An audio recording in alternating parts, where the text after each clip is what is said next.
स्वागत है आपका अपने यस वाई चैनल में। दोस्तों आज मैं बात करने वाला हूँ क्योंकि एशिया कप होने वाला है 2025 में। तो उसमें मतलब कि कौन कौन सा क्रिकेटर टीम मतलब सिलेक्ट होने वाला है, कौन कौन से। तो चलो स्टार्ट करते हैं वीडियो को।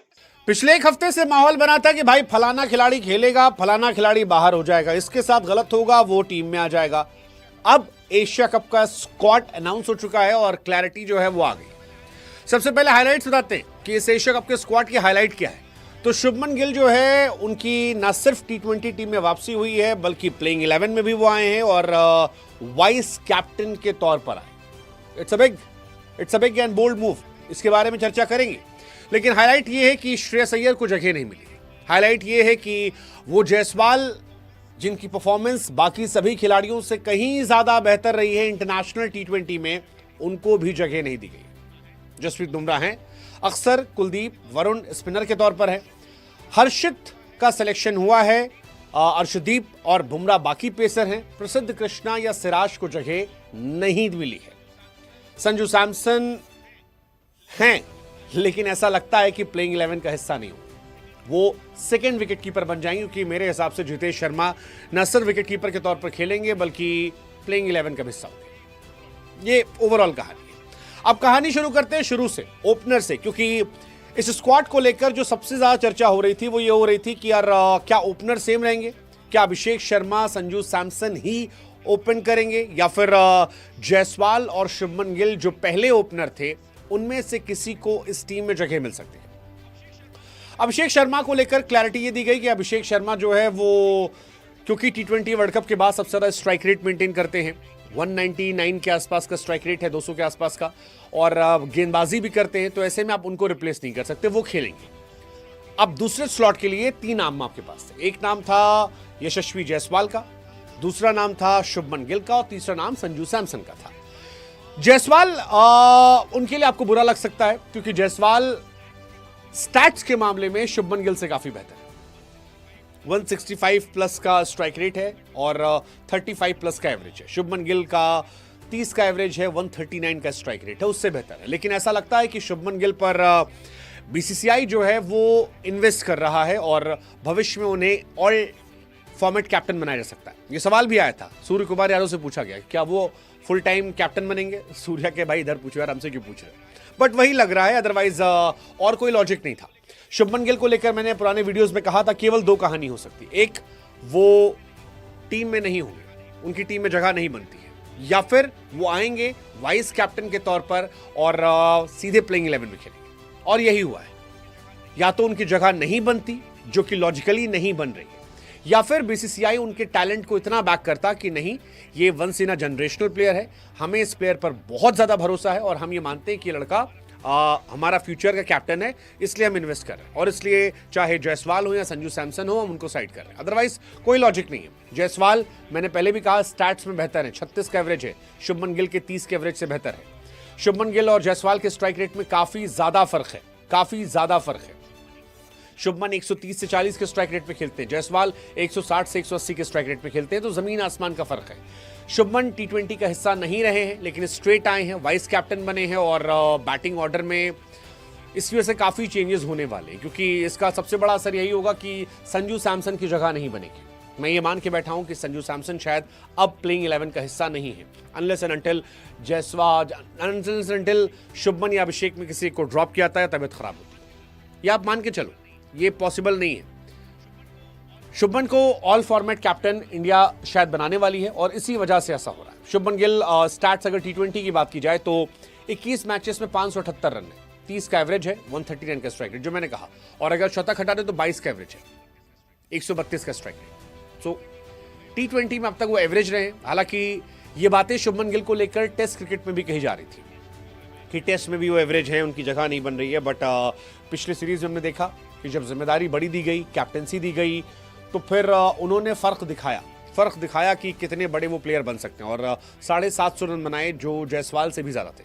आमतौर पर जायसवाल की ज़्यादा बातें मैं करता हूँ टेस्ट क्रिकेट में क्योंकि मुझे लगता है वो ज़्यादा बेहतर प्लेयर है, बट शुभमन ने लास्ट सीरीज़ में दिखाया कि वो जिम्मेदारी पाने पर बड़ी परफॉर्मेंस करते हैं। तो मैं उनको लेकर इस बार नेगेटिव नहीं हूँ, पॉजिटिव हूँ कि जब सिलेक्शन किया गया है तो मैं उनको बैक करूँगा। हालांकि सैमसन को लेके मुझे थोड़ा बुरा लग रहा है, बिकॉज संजू सैमसन के साथ यही होता है, हर बार यही होता है। मतलब विकेट कीपर तो इस बार बेमन से चुना गया। एक्चुअली शुभमन गिल को फिट करने के लिए कीपर चुना गया, क्योंकि पिछली बार जुरेल थे, जुरेल की परफॉर्मेंस बहुत एवरेज रही है, तो जितेश शर्मा को लाया गया। अब जितेश शर्मा बैकअप कीपर भी नहीं थे, क्योंकि पिछली बार बैकअप कीपर जुरेल थे, मेन कीपर संजू थे।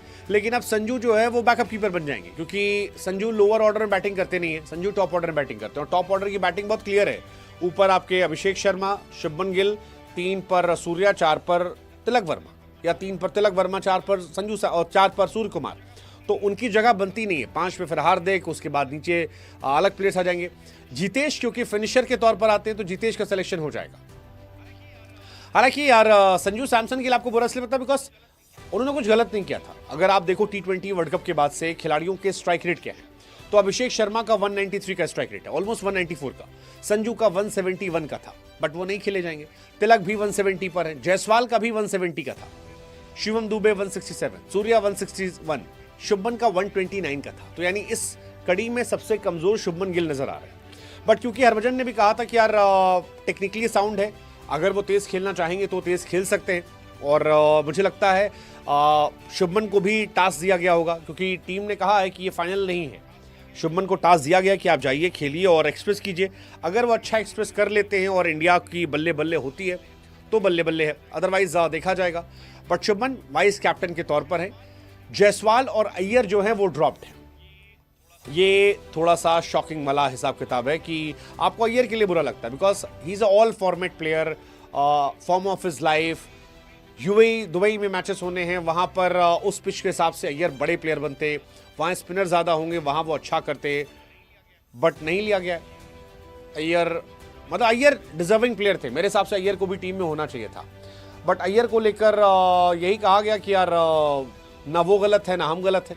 अगरकर का यही स्टेटमेंट था कि ना श्रेयस अय्यर गलत है अपनी जगह पर, और ना हम अपनी जगह गलत है, दोनों अपनी अपनी जगह सही है। तो ठीक है, अब जब ये लॉजिक दे दिया गया तो इसी को मान लेते हैं। संजू जितेश में कंपटीशन, जैसे मैंने कहा, तो ये कहानी ओवरऑल उनकी हो गई है कि शुभमन गिल को बैक किया गया, और इसी वजह से कई सारे प्लेयर जो है आगे पीछे हुए, कई सारे प्लेयर आगे पीछे हुए। खैर, एक बार मैं आपको स्क्वाड बताता हूं। सूर्य कुमार यादव कैप्टन है, गिल वाइस कैप्टन, अभिषेक शर्मा, तिलक वर्मा, हार्दिक पांड्या, शिवम दुबे, अक्षर पटेल, जितेश शर्मा। अब ये नाम ऐसे लिया गया था, ये जो नाम मैंने बताए इसी फॉर्मेट में नाम लिया गया, तो आप इसी को मान के चलो कि यही आपका टीम का ऑर्डर है कि ओपन अभिषेक कर लेंगे, गिल कर लेंगे, 3 पर सूर्य आ जाएंगे, 4 पर तिलक, 5 पर हार्दिक, 6 पर दुबे, अक्षर में कोई एक आ जाएगा, 7 पर आ जाएंगे जितेश शर्मा, इसी ऑर्डर में। फिर बुमराह, अर्शदीप, वरुण चक्रवर्ती। इसके बाद ऑप्शनल खिलाड़ी हैं, रिंकू सिंह, हर्षित राणा, संजू सैमसन, कुलदीप। इनमें से कोई एक खिलाड़ी आगे पीछे हो जाएगा। तो संजू सैमसन को मान के बैठा हूं, बाहर बैठ रहे हैं। 5 खिलाड़ी और चुने गए हैं जो स्टैंड बाय प्लेयर के तौर पर। हालांकि ये 5 भी टीम में जगह डिजर्व करते थे, कम से कम 4 तो करते थे, लेकिन वही कहानी है कि 15 ही चुनने हैं, तो 15 में किसको किसको चुन लोगे। जैसे एक खिलाड़ी प्रसिद्ध कृष्णा है, मुझे लगता है कि आप एक फास्ट बॉलर आपकी टीम में सेलेक्टेड है, उनको हटाकर प्रसिद्ध कृष्णा को रख सकते थे आप। Is a quality bowler. Washington सुंदर, काफी चर्चा थी, मतलब वॉशिंगटन सुंदर और रिंकू सिंह या शिवम दुबे में काफी चर्चा थी कि इनमें से किसे चुना जाएगा। बट मुझे लगता है क्योंकि अक्षर पटेल इंपॉर्टेंट प्लेयर हैं, उनको बैक किया जा रहा है, पहले वाइस कैप्टन थे, और वरुण चक्रवर्ती ऑलरेडी टीम में, इस वजह से वॉशिंगटन को नहीं चुना गया। इस वजह से रिंकू सिंह को प्रायोरिटी दी गई कि एक स्पेशलिस्ट बैट्समैन के तौर पर वो खेल ले, फिनिशर बैट्समैन। अदरवाइज वॉशी का भी बनता था यार, वॉशी का बनता था। Riyan Parag hot and cold रहा है बीता साल, ठीक है। जुरेल बैकअप कीपर के तौर पर फिलहाल वो हो सकते हैं अगर किसी को इशू होता है। जायसवाल बनता था यार, श्रेयस अय्यर को तो बैकअप में भी नहीं रखा गया।